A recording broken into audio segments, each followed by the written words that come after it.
Hey, welcome back to the Ziggy Zone. So, my week 2 was just a complete and utter wash. Everyone that I had winning lost. It was crazy. It was so crazy. Still very good action.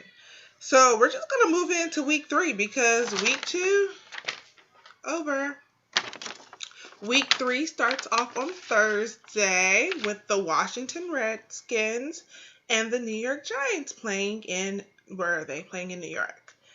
And Washington actually won last week and they're actually doing pretty well. Um, New York was close to winning, but they didn't. Um, I say New York. I think New York. They have to win. New York can't go 0-3. Will Kaufman get fired? I mean, Jesus, they've been having, since they won the Super Bowl in 13, 12, 12. They've been, they've had bad losing seasons since. So they have to go, they have to win. Sunday, the Falcons take on the Cowboys, and in an interesting turn of events for Dallas, in week 1, Des Bryant goes out. I think he broke a bone in his foot, or he broke his foot, or something like that. And then in week 2, Tony Romo breaks his clavicle, and I think he's had an injury up there before, so he was like, "Oh, it's broken." So Tony Romo's out. I know that Jerry Jones recently made a trade for the Bills' backup quarterback. Um, I don't remember his name. Castle. Anyway, so who he's been in the league for a couple years. I mean, he's someone good to have on the roster since Whedon is the backup to Tony Romo. So we'll see. Anyway, the Falcons are rolling along. They're 2-0. So with so much going on in Dallas, will give the win to Atlanta. The Titans will play the Colts. And the Colts were embarrassed when they played last week on Monday. I want to say they played Monday night. The Jets of all teams. Uh, the Titans are 1-1, and I think that the Titans, they have Mariota, and he's actually really good. He made that adjustment pretty well from college to pro. I'm gonna say the Indianapolis Colts. They need the win. If Indiana goes down and starts the season as 0-3, I can just imagine what that would do for Andrew Luck. So we're going to give them the win. And then the Raiders will play the Browns in Cleveland. And both teams are 1-1. And Cleveland, they actually showed some promise, which is, good for that team. But I'm going to go with the Raiders just because, since the off season, looking at what they were doing to build their team, minus the whole Crabtree situation, I really feel like the Raiders are making a strong push as a team. So I'm definitely going to give the win to Oakland. And then we have the Bengals at the Ravens, and surprisingly, the Ravens are 0-2. Yeah, the Bengals are 2-0.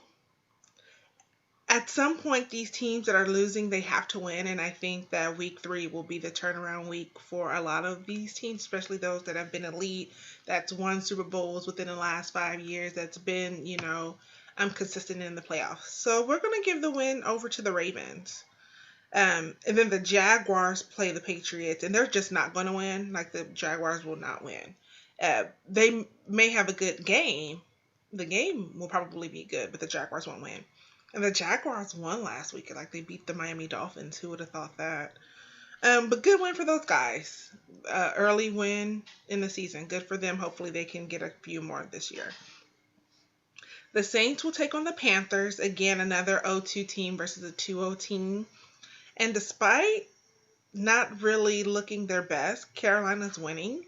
The Saints, I think Drew Brees is injured now.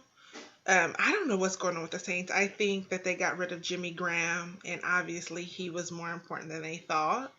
Because they're just not doing well. And I'm going to say, they're division rivals. I'm going to give it to Carolina, actually.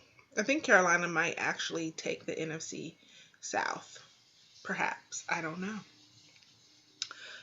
And then the Eagles take on the Jets. There are a lot of 2-0, 0-2 teams. And the Jets are doing well, actually. They're doing better than I thought. It's Geno. I mean, Geno got his jaw broke, and the backup quarterback, the guy with the scruffy beard, he's balling out there. So, good for those guys.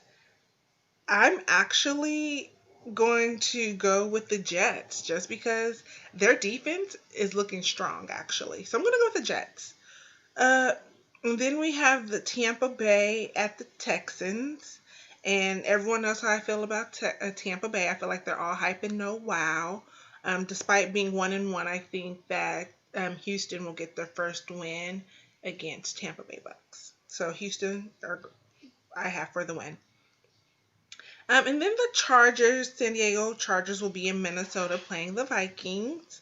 And that's really a toss-up because I think that those two teams are equally yoked as far as, rosters and talent and things like that.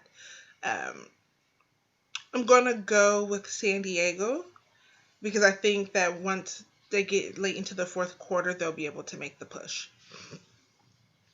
The Steelers are taking on the St. Louis Rams in St. Louis. The Steelers put a whooping on the 49ers last week. They showed much improvement compared to their first week against New England. I was actually delighted to see that.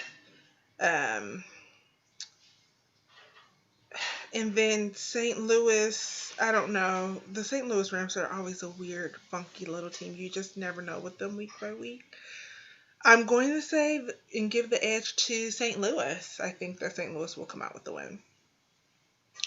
And then we have the 49ers at the Cardinals. And the Cardinals, albeit we're going into the third week, are sitting at the top of the NFC West.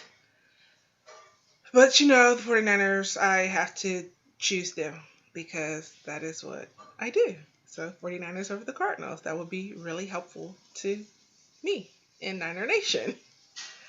The Bills at the Dolphins. The Dolphins lost to Jacksonville last week, so I'm in the Bills. They're putting up numbers, man. Like they are scoring. Their offense is definitely putting up the numbers. And I'm going to give it to Buffalo. Down in Miami, there's whispers of Ndamukong Suh. I don't know what he's up to. We all know that he's passionate. So I don't know if he's going rogue and, perhaps causing troubles with that defense down there in Miami. But nevertheless, I don't think that offense will be able to stop Buffalo from scoring. And then we have the 0-2 Bears and the 0-2 Seahawks. And I don't think we would even think of seeing the Seahawks being 0-2, in this time period. The Bears, the Bears are losing only because Jay Cutler, who is their quarterback, he got injured. And, let's just face it, Seattle's a better team. Cam Chancellor is done with his hissy fit. He was holding out for like a contract, like either extension or like a renegotiation or restructuring. He has 3 years on his current contract. Why was he trying to fish out more money? I don't know. The interesting thing with Seattle is that with their defense hasn't been pretty well, and everyone's saying it's because Cam Chancellor left a hole there. But I'm thinking, wow, Richard Sherman has a lot to say. So I'm surprised that he wouldn't be able to hold it down with the other guys on the defense. in Cam's absence. But we'll see what will happen this week. I think it will probably be a relatively easy win for Seattle. The Broncos at the Lions. The Lions, yeah, they're done. They were the last like 4 years. They were, they were in the lead. I think they were in the playoffs, and I think that was the NFC North. Um, their time is over. Their ride is up, and they're gonna lose to Denver on Monday, which is actually a good game and one that I want to watch and will watch. The Kansas City Chiefs will be in Green Bay to take on the Packers. And Green Bay will win. Let's just get that out the way right now. Green Bay will win. But I think Kansas City will make it a good game. So that will be interesting to see. Hopefully they won't have so many fumbles and things because last week that killed Kansas City. So yeah, that was my selection for week 3. Hopefully this week will be better than last week's. And I'll see you later. Ciao.